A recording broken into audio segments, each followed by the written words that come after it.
और पंजाब गवर्नमेंट को तालाबंदी और मुकम्मल कलम छोड़ हड़ताल के साथ ही मैं ये समझता हूँ कि हमारा अगला एक्शन हो तो ये काम हो सकता है, या बड़ा धरना एक दफा फिर से डेफिनेटली पूरे पंजाब की कॉल होगी। बट उसके साथ साथ मैं ये समझता हूँ कि गवर्नमेंट इस चीज़ के ऊपर भी हमें इंगेज कर रही है कि अगर ये मुतालिबात पूरे नहीं होते, बजट के अंदर सिर्फ 1 महीना रह गया वफाक का,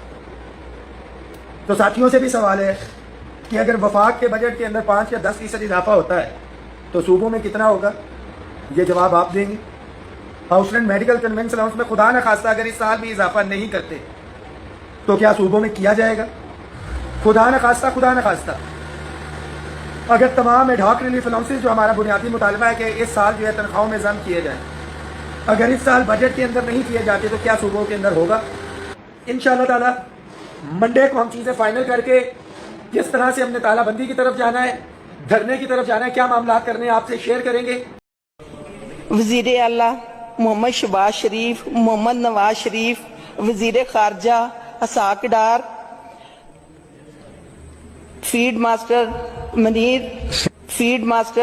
मनीर सफिया आपा, आप फिर ऊपर से बैठ पढ़ रही हैं तो ये तो उसकी तो कानूनी कब पहले सब लोगों ने देख के पढ़ा, अब हमने तो हाथ में पेपर भी नहीं उठाया, तो आप सारी खवातीन को बार बार कह रहे हैं जो आप रूल को रिलैक्स कर लें जनाब, उन्होंने